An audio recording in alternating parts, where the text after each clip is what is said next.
Chapter 1: The Legacy of Smoke and Peaches. The sun rose slow over the Texas hill country, painting the limestone hills in hues of gold and pink.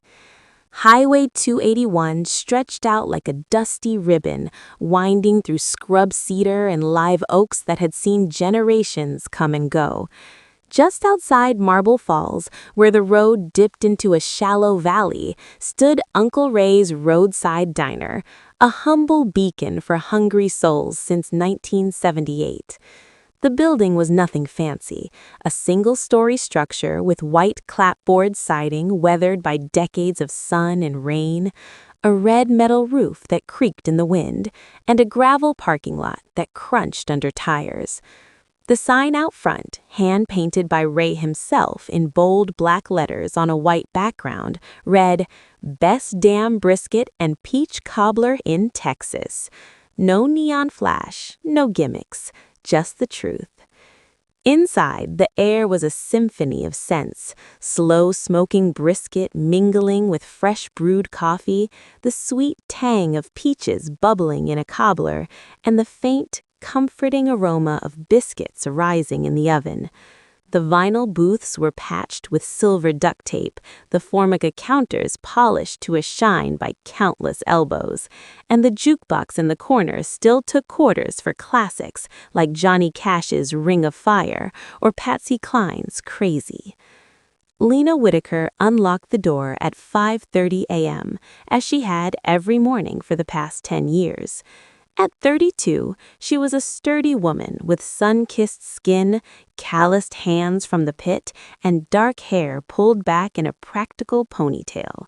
Her eyes, the same sharp blue as Ray's, held a quiet determination that belied the grief still lingering from his passing 3 months ago.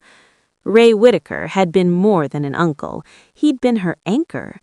After her mother, Ray's younger sister, died of cancer when Lena was 12, Ray had taken her in without a second thought.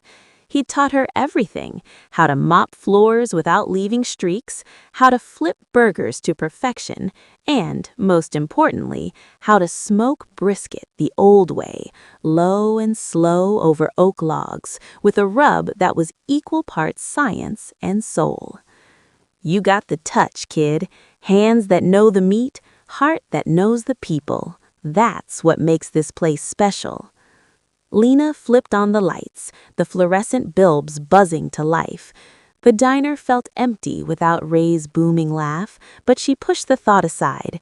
There was work to do. She started the coffee pot, then headed to the pit out back, a custom-built smoker Ray had welded himself from old oil drums. The oak logs were already stacked, soaked overnight in water to produce that perfect thin blue smoke. By 6 a.m., Maria Delgado arrived. Maria was Ray's right hand for 28 years, a stout Mexican-American woman in her 50s with a no-nonsense attitude and a smile that could light up the room. She'd crossed the border as a teen, found work at Ray's, and never left. "Morning, mija," Maria said, tying her apron. "You sleep any?" "Enough," Lena lied. Nightmares of losing the diner had kept her up again. Together, they prepped. Maria mixing the biscuit dough, flour, buttermilk, a secret pinch of baking soda. Lena trimming the briskets, rubbing them down with Ray's blend of salt, pepper, garlic, and cayenne. The meat went into the pit at 225 degrees, where it would smoke for 12 hours, emerging tender and flavorful. The rest of the crew trickled in: Rosa and June, the waitresses, both in their 60s and as much a fixture as the booths; Tito, the 19-year-old dishwasher with dreams of culinary school; Big Earl, the weekend pit raster, a burly ex-trucker who handled the heavy lifting. By 7 a.m., the doors opened. The regulars arrived. Mr. Harlan from the feed store, ordering black coffee and eggs over easy.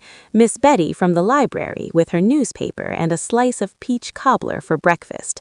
A few truckers hauling cattle, piling plates high with brisket sandwiches. Lena worked the counter, pouring coffee, chatting about the weather, the high school football team, the price of hay. This was her world, simple, honest, rooted in the soil of Texas. But that afternoon, as the lunch rush faded, the phone rang. It was Harlan Tate, Ray's lawyer in Austin. "Lena, we need to talk about the will." Her heart sunk. She knew Ray had left everything to her, the diner, the 5-acre plot, the ranch house a mile away. But there was always a catch with family. "Travis is contesting it," Tate said. "Claims Ray was influenced unduly, that you manipulated him in his old age. He's filing for half ownership or a forced sale." Lena gripped the phone. Travis Whitaker, Ray's nephew from his older sister. Travis grew up in Dallas, spoiled by oil money, and visited only when he needed cash. Ray had caught him stealing from the till at 20 and banned him. Travis hadn't shown for the funeral. "He's got no claim," Lena said. "Legally, no, but he can tie it up in court for years, drain the accounts with fees. And Lena, he's already talking to developers. That highway land is prime for a strip mall." Lena hung up, staring at the empty diner. The jukebox played softly, Willie Nelson's On the Road Again. She felt a storm brewing. Chapter 2. The Shadow from Dallas. Chapter 3. The First Cracks. The next morning, Travis arrived with a team, a surveyor, a photographer, and a young lawyer in a cheap suit. They swarmed the diner like locusts, measuring rooms, snapping photos, asking for financials. Lena stood her ground. "You have no right to be here." The lawyer waved papers, temporary access for valuation, court order pending. The staff worked around them, but tension hung thick. Big Earl nearly swung at the surveyor, poking the pit.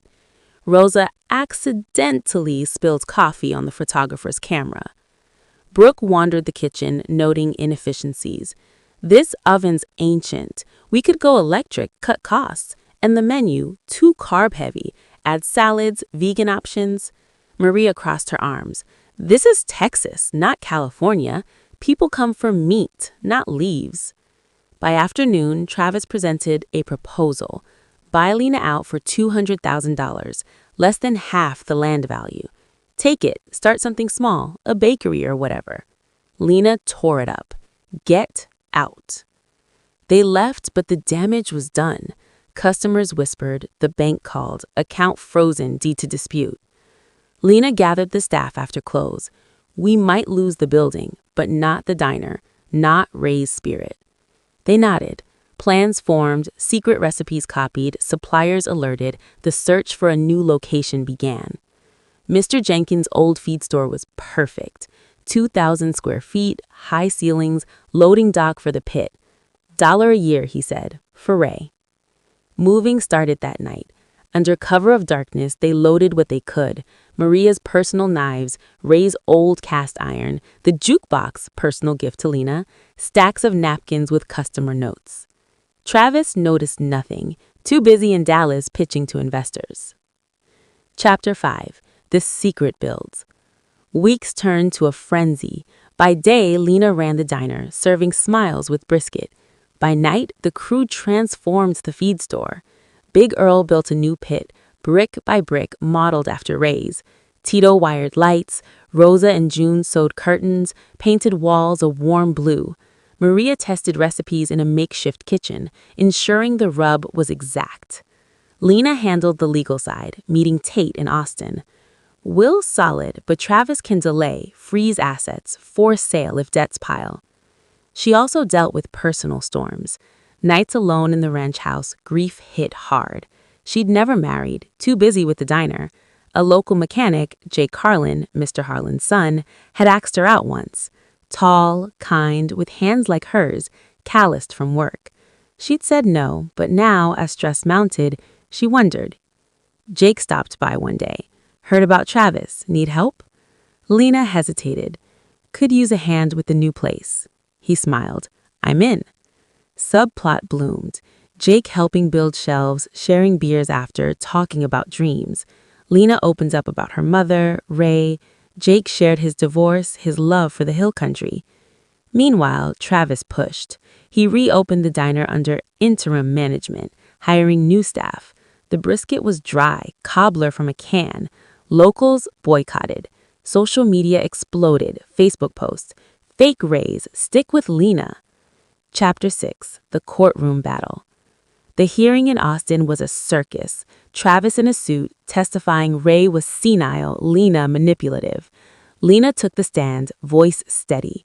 Ray was sharp till the end. He chose me because I loved the place. Travis stole from him years ago.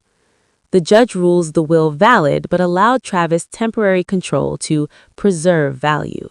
Lena had 30 days to vacate. Heartbroken, she moved the last items. The old sign stayed, but she took the spirit.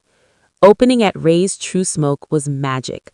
Line out the door. Brisket perfect, cobbler divine. Travis's version failed. Bad reviews, empty tables. Chapter 6, The Fall of the Imposter. The fluorescent lights in the old diner buzzed like dying insects, casting a sickly yellow glow over the half-empty booths. Travis Whitaker stood behind the counter in a starched white shirt that already had barbecue sauce stains down the front, sleeves rolled up as if he were actually working. He wasn't. He was watching the clock tick toward 2 p.m. on a Thursday, prime lunch hour, and counting exactly 7 customers in the entire place. 7. 3 weeks earlier, the sign out front had still read Uncle Ray's Roadside Diner. Now it said Ray's Texas Smoke, Modern Barbecue, in bold red letters on a shiny new vinyl banner Brooke had ordered from some online company in Dallas. The old hand-painted sign was rolled up in the storage room, gathering dust next to boxes of Cisco-supplied brisket that Travis swore would taste just as good once we season it right. It didn't. The new pit guy, a 20-something named Kyle from Austin who called himself a pitmaster influencer, had promised competition-style brisket with a perfect black bark and cherry wood smoke. What came out was dry, stringy meat with an artificial sweetness from some bottled sauce Kyle insisted was trending on TikTok. The peach cobbler had been replaced with individual plastic cups of pre-made filling topped with whipped topping from can. Brooke had photographed it once for Instagram, #ModernBBQ, #TexasEats, and gotten 12 likes, mostly from her college friends back in Dallas. Travis wiped his hands on a rag that used to be Ray's favorite red bandana. He could still smell the difference when he walked past the old pit out back. The new electric smoker hummed quietly, no crackle of oak logs, no thin blue smoke curling into the hill country sky, just heat and silence. A family of 4 walked in, tourists, judging by the rental SUV with Colorado plates. They ordered brisket plates and cobbler. Travis watched from the pass-through window as Kyle plated the food. Thin slices of meat that looked more like roast beef than barbecue, slaw from a 5-gallon bucket, beans that tasted like they came straight from a can with a squirt of ketchup. The father took one bite, frowned, and pushed the plate away. "This isn't what we expected," he said quietly to his wife. "The reviews said it was legendary." His wife glanced around the nearly empty dining room. "Maybe we should have gone to that other place down the road, the one everyone's talking about." Travis felt heat crawl up his neck. He stepped out from behind the counter, forcing a smile that didn't reach his eyes. "Everything all right here, folks?" The father looked up. "Honest? No. This brisket is tough and the cobbler tastes like it came from the grocery store. We drove an hour because we heard this was the real deal, Uncle Ray's." Travis's smile tightened. "We're under new management, updating things, modernizing." The man nodded slowly. "Modernizing, right." He pulled out his phone, opened Yelp, and started typing right there at the table. Travis could see the screen from where he stood. 1 star.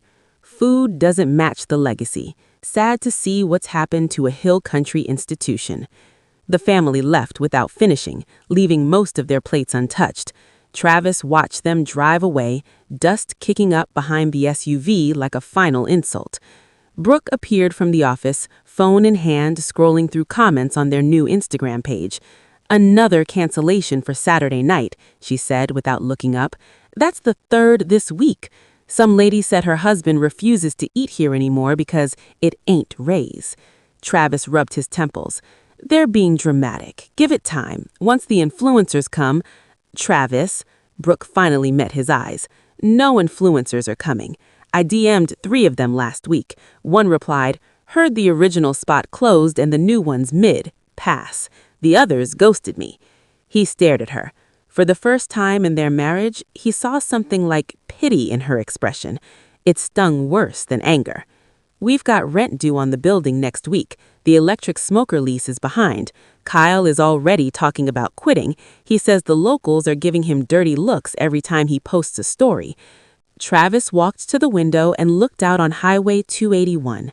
A steady stream of pickups rolled by, but none turned into the lot. Across the road, he could just make out the faded billboard for the old feed store 4 miles down. No sign yet, but he knew what was coming. Everyone in Marble Falls knew. Ray's True Smoke.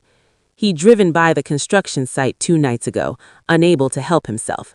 The gravel lot was packed with trucks even after dark. Lights burned inside the old building, Big Earl carrying bricks for the new pit, Tito stringing up string lights, Maria directing traffic like a general, and Lena standing in the doorway in her apron, laughing at something Jake Harlan said while he handed her a cold Dr. Pepper. Travis sat in his Escalade for 20 minutes, engine off, watching. Then he drove away before anyone spotted him. Now, standing in the empty diner that used to be his uncle's pride, he felt something crack inside his chest. The lunch shift ended with exactly $187 in the register. Travis counted it twice, hoping the numbers would change. They didn't. Kyle clocked out early, muttering about toxic energy. Rosa and June, the only 2 waitresses who'd stayed from the old crew, had already given their notice. They were starting at the new place next week. Brooke packed up her laptop. I'm heading back to Dallas tonight. My mom's watching the kids, but I need to be there for the school thing tomorrow. Travis nodded, numbly. I'll stay. Try to turn it around. She paused at the door. Travis, maybe it's time to walk away, cut our losses. He didn't answer. She left, the bell jingling softly. Alone in the diner that used his uncle's pride, Travis sat in the booth where Ray used to drink his afternoon coffee. He pulled out his phone and opened Facebook. The Marble Falls community page was flooded with posts. Anyone been to Ray's Texas Smoke lately? What happened to the brisket? Tastes like shoe leather. Saw Lena's new spot opening soon. Line was around the building for the soft opening. Real brisket, real cobbler, Ray would be proud. Travis Whitaker ruined a hill country treasure, greed over legacy. He scrolled until his thumb hurt, then dropped the phone on the table. That evening, he locked up early. There was no point staying open for the 3 customers who might wander in. He drove the 4 miles to the feed store in silence, radio off. The sun was setting behind the hills, painting everything orange and gold. The new parking lot was full. Pickup trucks, sedans, even a couple of motorcycles. String lights glowed along the eaves. A simple wooden sign hung above the door. Ray's True Smoke. Same brisket, same love since 1978. Smoke drifted from the new pit out back, thick, steady, oak-scented.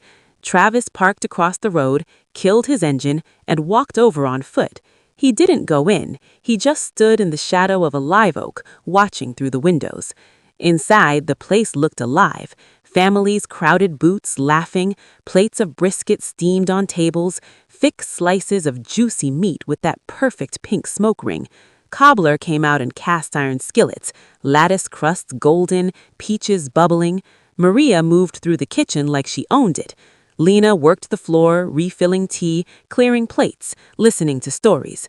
An older man in a faded John Deere cap told her how Ray once comped his entire family's meal when his truck broke down on 281.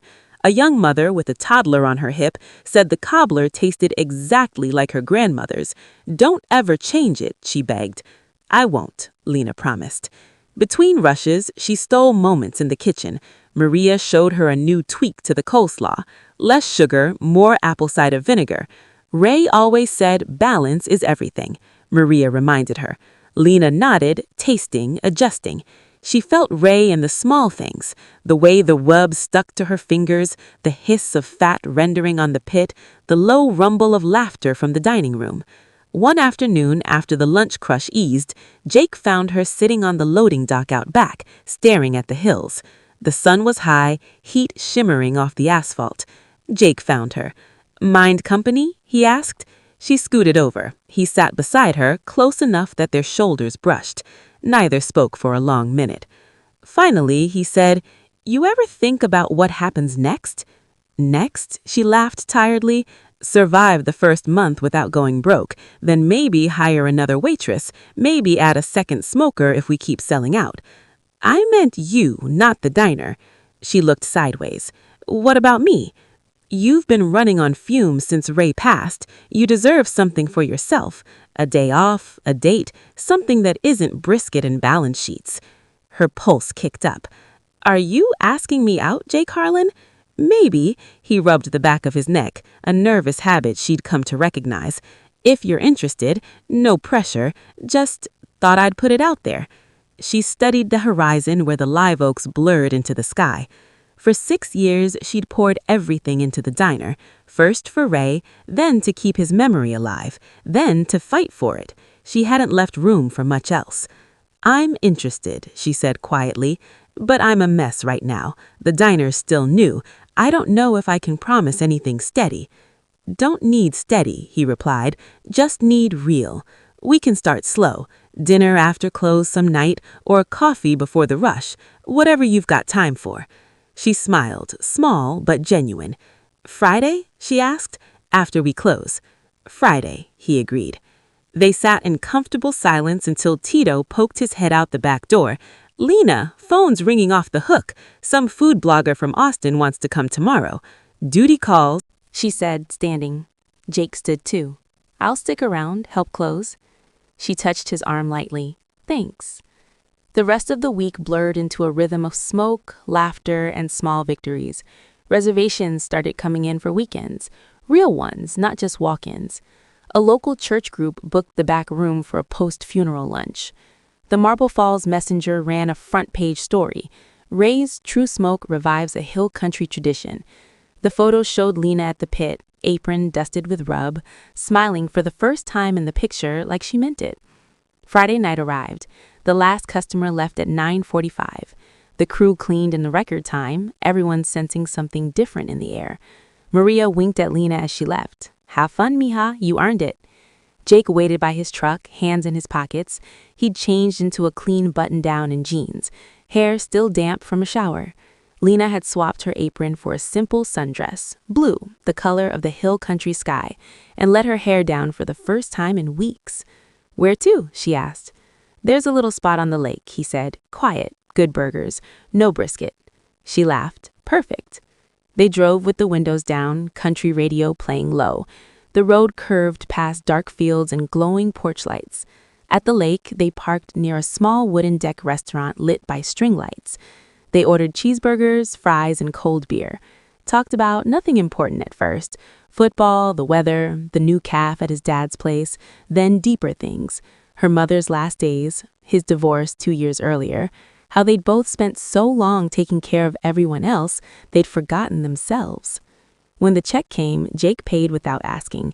Outside, under the stars, he walked her to the truck, but didn't open the door right away.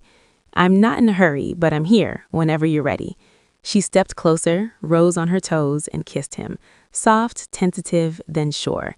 His arms came around her waist, steady and warm. When they pulled apart, she smiled against his mouth. "Friday nights?" "Every Friday you'll give me," he answered. Back at the diner the next morning, Lena felt lighter. The pit smoked steady, customers streamed in. Maria raised an eyebrow when she saw Lena humming while she sliced brisket. "Good date?" Maria asked. "Good start," Lena said. And for the first time in a long time, the future didn't feel like something to survive. It felt like something to build. Chapter 8. Seasons of Smoke. Summer arrived in the hill country like a slow-building fire. By late June, the temperature pushed past 100 degrees most afternoons, the air thick with heat that shimmered off Highway 281. Inside Ray's True Smoke, the new pit ran nonstop, oak logs crackling as Big Earl fed them in steady rhythm. The dining room stayed cool thanks to 2 window units Lena had splurged on, but the windows still fogged from the steam of brisket trays and fresh cobbler pans. The diner became the unofficial heartbeat of Marble Falls that summer. Families drove in after church on Sundays, filling every booth with plates of sliced brisket, potato salad, and coleslaw. Kids drew on the backs of playmats, crayons provided free, and Lena hung their artwork on a corkboard wall she'd nailed up near the jukebox. Local food blogs and tourists from Austin and San Antonio started showing up midweek, guided by glowing reviews on TripAdvisor and local food blogs. "Worth the detour, tastes like home even if you're not from here," one reviewer wrote. Lena instituted a new tradition. Every Wednesday evening, the last hour before close, they served free cobbler to anyone who looked like they needed it. No questions asked. A laid-off oil-filled worker sat alone one night, staring at his empty plate until June slid a warm square in front of him. "On the house," she said. He ate slowly, tears mixing with the melted ice cream. The next week, he came back with his family and paid for 3 tables. Fall brought relief and color. The live oaks turned gold and rust, the hillsides softening under shorter days. Football season arrived, and Lena added a Saturday tailgate special, brisket sandwiches wrapped in foil, ready for the high school games at the stadium 2 miles away. Jake helped load coolers into pickup beds, his truck parked out front like it belonged there now. Their Friday nights had become routine: dinner at the lake, quiet drives, kisses that lingered longer each time. He never pushed for more than she could give, and that steadiness anchored her. One crisp October evening, the Marble Falls Chamber of Commerce hosted their annual fall festival in the town square. Lena entered the barbecue cook-off on a whim. She and Maria prepped 3 briskets the night before, using Ray's exact rub and pit method. When the judges tasted her entry, one, an older man who'd known Ray, closed his eyes and said, "This is it. This is Ray Whitaker's smoke." They took first place. The trophy sat on the counter for months, a quiet reminder. Winter crept in gentle but cold. December mornings started with frost on the truck windshields and breath fogging in the parking lot. Lena strung white lights along the eaves and put a small cedar tree in the corner, decorated with ornaments customers had brought over the years: tiny cowboy boots, ceramic peaches, a faded photo of Ray clipped to a branch. Christmas Eve, the diner stayed open late for anyone alone. They served plates of brisket, beans, and cobbler to a dozen stragglers, a trucker far from home, an elderly widow, a young couple whose car had broken down. Jake stayed after close, helping Lena clean. Snow, rare in the hill country, began to fall in soft flakes outside the windows. They stood together, watching it dust the gravel lot. "First white Christmas in years," he said. She leaned into him. "Feels right." In the quiet, with the pit still warm and the lights twinkling, Lena realized the seasons weren't just weather anymore. They were proof the place was alive, growing, changing, but always rooted in the same smoke and love Ray had started. Chapter 9. Expansion Dreams. 5 years slipped by like smoke through the hill country oaks, steady, fragrant, and impossible to hold. Ray's True Smoke had grown from a salvaged feed store into the kind of place people planned road trips around. The original building now sported a wide covered patio out back, strung with Edison bulbs that glowed gold against the dusk. A second pit smoked beside the first, double the capacity, but still fed with the same oak logs Ray always used. The menu stayed sacred: brisket sliced thick, peach cobbler in cast iron skillets, biscuits that rose fluffy every time. The only additions were small: a weekend smoked turkey special during hunting season, and a kid's plate with half portions and a free crayon set. Lena White and Jake Harlan had married quietly 3 years earlier, on the lake dock where they'd shared their first real date. No big ceremony, just family, the crew, and a peach cobbler cake Maria baked herself. They lived in the old ranch house Ray had left her, with a toddler daughter named Rayleigh who already knew how to pat brisket fat into neat little squares on the cutting board. The expansion dream started small: a second location in Johnsonville, 20 miles north, where the tourist traffic from Fredericksburg spilled over. Lena found an old barn on the edge of town, red tin roof, wide doors, room for a pit and 20 tables. She and Jake spent weekends gutting it, Big Earl supervising the smoker build, Tito handling the wiring. Maria trained the new kitchen crew personally, making them recite Ray's reb recipe like scripture before they touched a brisket. Opening day for Ray's True Smoke North felt like déjà vu. The line stretched across the parking lot before noon. Locals from Marble Falls drove up just to say they'd been there on day one. A food truck festival in Austin sent bloggers who raved about the purest barbecue in the hill country. Still family-run, still soulful. Reservations filled 3 months out. One quiet Tuesday afternoon, as Lena wiped down the original counter, the bell jingled. She looked up and froze. Travis Whitaker stood in the doorway. He looked different, thinner, quieter, no gelled hair, no Rolex, just jeans, a faded flannel, and the tired eyes of a man who'd spent years putting pieces back together. He'd moved back to Marble Falls 2 years earlier, working construction and keeping his head down. The community had been slow to forgive, but time and steady work had softened the edges. "Lena," he said, voice low. "Got a minute?" She nodded towards a booth. They sat across from each other like strangers who once shared blood. "I'm not here to cause trouble," he started. "Just, I've been watching what you built. Both places. It's what Ray wanted, what he always said you could do." She waited. "I'm looking for work," he said plainly. "Not management, not ownership, just a job. Dishwasher, prep, whatever you need. I know I don't deserve it, but I'm asking anyway." Lena studied him. The arrogance was gone, replaced by something raw. Humility, maybe even shame.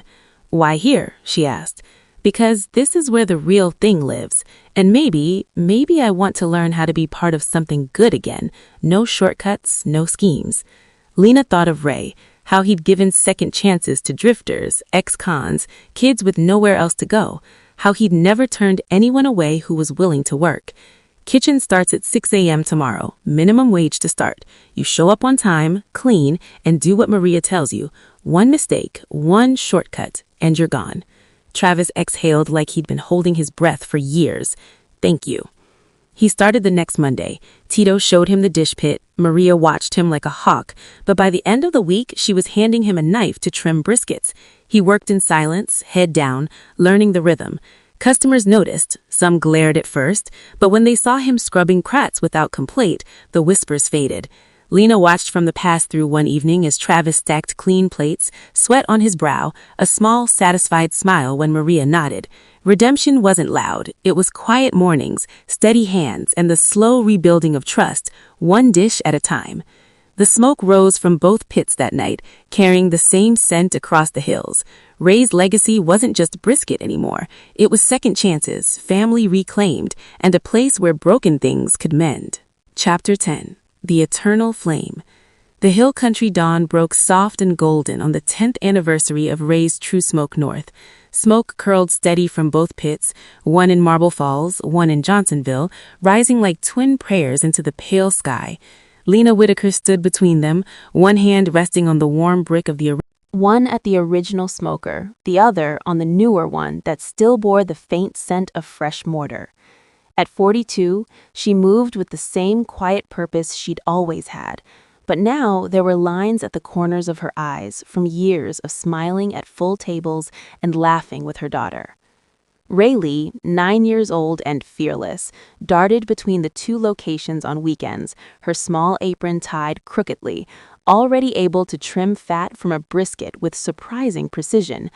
"Like Uncle Ray did," she'd say proudly, mimicking the old man's slow, deliberate strokes. Lena watched her now, heart full, as Rayleigh fed oak logs into the Marble Falls pit under Big Earl's watchful eye. The girl's dark hair was dusted with ash, her cheeks flushed from the heat. Inside the original diner, the morning rush had already begun. Maria, grayer now but no less fierce, barked orders from the kitchen while Rosa and June moved through the dining room like a well-rehearsed dance. Tito, 29 and newly married, ran the front with a confidence that made Lena proud. Jake worked the pit most days, sleeves rolled up, his steady hands turning briskets with the same care he showed their family. Travis was there too, dishwasher turned prep cook turned trusted right hand, quietly slicing peaches for the cobbler, no longer seeking the spotlight, but content in the rhythm of honest work. Lena stepped outside and walked the short path behind the building to the small memorial garden they'd planted 5 years earlier. A low stone wall encircled a young peach tree, its branches heavy with fruit, even in early spring. At its base sat Ray's old red bandana, framed and weatherproofed, along with a simple bronze plaque. Ray Whitaker, 1940 to 2025. He fed bodies and souls. We carry the flame. She knelt, brushed fallen leaves from the stone, and whispered, "We did it, Uncle Ray. Both places are packed every weekend. People still talk about your brisket like it's scripture. The kids draw pictures on the placemats, just like I did. And Travis, he's learning, really learning." A breeze stirred the leaves, carrying the scent of smoke and ripening peaches. Lena closed her eyes, feeling the warmth of the sun on her face, the steady pulse of the pits behind her. The diner wasn't just a business anymore. It was a living thing. Family, community, memory woven together with every slice of meat, every scoop of cobbler, every shared laugh over coffee. Back inside, the lunch crowd swelled. A family from Austin waited for a table, the father telling his kids, "This is the real deal, same recipe your great-grandfather loved." An elderly couple sat in Ray's old booth, holding hands, ordering the usual. Jake caught Lena's eye across the room and smiled, the same quiet, steady smile that had carried her through the hardest days. She walked to the pass-through, plated a fresh slice of brisket herself, and carried it to Travis. "Taste this." He took a bite, chewed slowly, then nodded. Perfect bark, just like Ray taught. Lena placed a hand on her shoulder. "You helped get it here." Travis looked up, eyes shining. "I almost lost it for all of us." "But you didn't. You stayed. That counts." Outside, the smoke rose higher, blue and thin against the endless Texas sky. It carried stories of loss and betrayal, of hard-won forgiveness, of a small roadside diner that refused to die. Ray's flame burned eternal, not in grand gestures, but in the everyday.